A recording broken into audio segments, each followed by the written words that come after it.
اپنے 24 گھنٹوں کے اوقات میں ایک نماز نہ چھوڑو۔ حضرت محمد صلی اللہ علیہ وآلہ وسلم نے فرمایا، ایک زمانہ آئے گا میری امت دعوت کا کام چھوڑ دے گی۔ تو صحابہ حیران ہو گئے۔ آپ صلی اللہ علیہ وآلہ وسلم نے کہا، یہ نیکی کی طرف بلانا اور برائی سے روکنا چھوڑ دے گی، اس کو نیکی نیکی نہیں اور برائی برائی نہیں لگے گی۔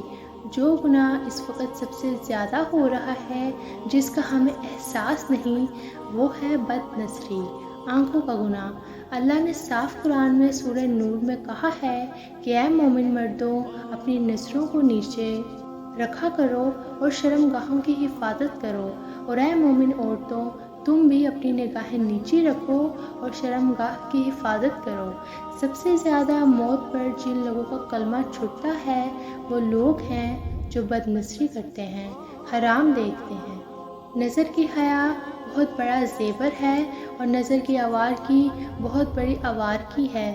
دلوں کو تباہ کرنے کے لیے اس سے زیادہ کوئی خوفناک چیز نہیں ہے، اور دل کو روشن کرنے کے لیے اس پردے کو جھکانے سے زیادہ کوئی چیز نہیں ہے۔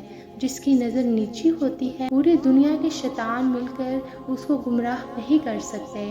آنکھوں کے غلط استعمال سے جو زہر اندر جاتا ہے اس کا کوئی دریافت نہیں ہے، اور نظروں کو جھکانے سے جو طاقت اندر جاتی ہے انسان کو عرش تک پہنچا دیتی ہے۔